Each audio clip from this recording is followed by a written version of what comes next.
The Rain Dragon Rescue, Chapter 7, Pooper Scoopers. At 7:59, Ben and Pearl arrived at the hospital gate. At 8 o'clock on the dot, the hospital door opened, and Mr. Tabby walked down the long driveway. The curlers were gone, and his red mustache was expertly groomed into individual segments like whiskers. His black slacks were perfectly pressed, and his white vest, with red polka dots, bore not a single stain. As his polished shoes crunched against the gravel, a ring of keys jangled from his fingertips. "Why are you two bouncing around like kernels of popcorn?" he asked after unlocking the gate. "Because we need to tell you something." Pearl pushed the gate open, and she and Ben rushed through. Mr. Tabby flexed his nostrils and sniffed. "Do I detect the odor of bubble gum?" He sniffed again. "Yes, indeed I do. Is it necessary for me to remind you, Pearl, that gum is not allowed on hospital grounds?" "I forgot," Pearl said. Then she swallowed. "Sorry, it's gone now." "Let us hope that will be the only rule you break today." Mr. Tabby narrowed his yellow eyes. "Well, what is it you need to tell me?" "The dragon stole a doorknob from the bookstore," Ben said. "And my Aunt Millie's going to come here and ask questions. She's a police officer. We need to tell Dr. Wu." "Dr. Wu is not on the premises." Mr. Tabby locked the gate. Then he walked up the driveway with Ben and Pearl at his heels. "When will she be back?" Ben asked. "She will be back when she returns." Mr. Tabby's strides were long and graceful. "She will be back when she returns?" Pearl repeated. "That's like saying something will be over when it ends." "Or we will get there when we arrive," Ben added. "Exactly." Pearl frowned. "If you're going to answer a question that way, you might as well say nothing at all." Mr. Tabby's ears twitched. That would be nice, indeed. One of the things Ben had noticed about Dr. Wu's assistant was that he tended to lean on the grumpy side of life. He'd made it quite clear to the kids that he wasn't thrilled about their apprenticeships because he didn't want to get stuck babysitting them. "Mr. Tabby, can I ask you something?" Pearl quickened her pace, trying to keep up as they neared the front door. "There's this girl named Victoria Mulberry. I don't like her because she's super nosy and she never invites me to any of her parties. Anyway, yesterday I told her, 'I am not interested in the conversation that took place between you and the human named Victoria,'" Mr. Tabby said. "But—" He turned on his heel and pointed a finger at Pearl.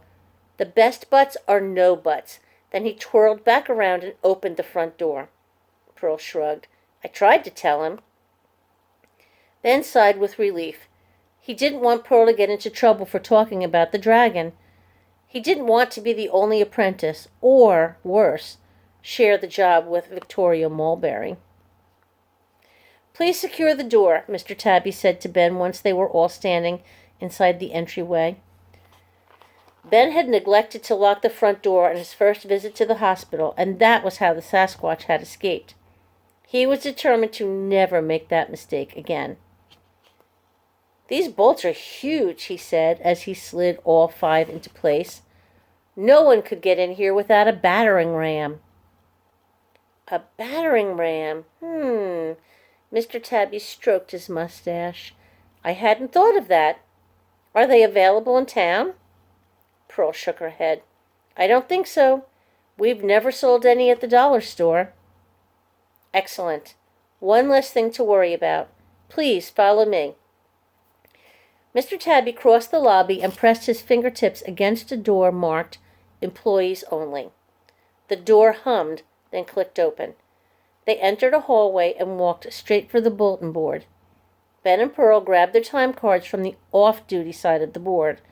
Another card remained for someone named Vinny. They punched their cards through the time clock, then pinned them to the on-duty side, next to the one for Mr. Tabby and another one for Violet. "Who are Vinny and Violet?" Pearl asked. She'd asked this before, and today she got the exact same response. "Violet and Vinny work for Dr. Wu, and that is all you need to know," Mr. Tabby replied. In the closet, Ben and Pearl found new lab coats. The last ones had gotten soaked with lake water and lake monster slobber.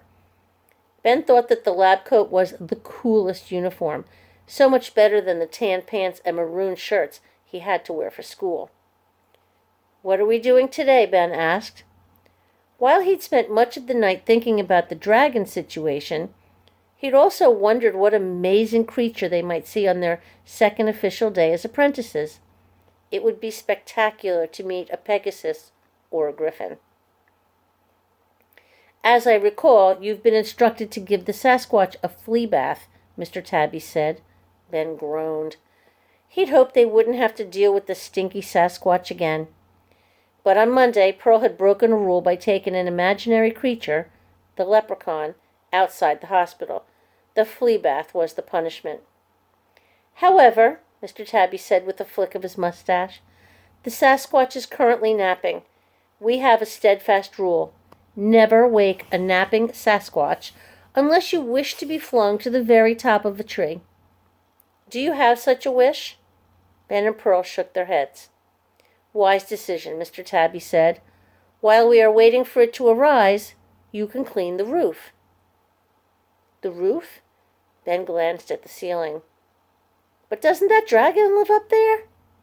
Mr. Tabby's half-moon eyes flashed. "Indeed, a dragon lives on the roof." Ben's stomach tightened. "It's a pretty big dragon. Should we go up there? I mean, where does it rate on the danger scale?"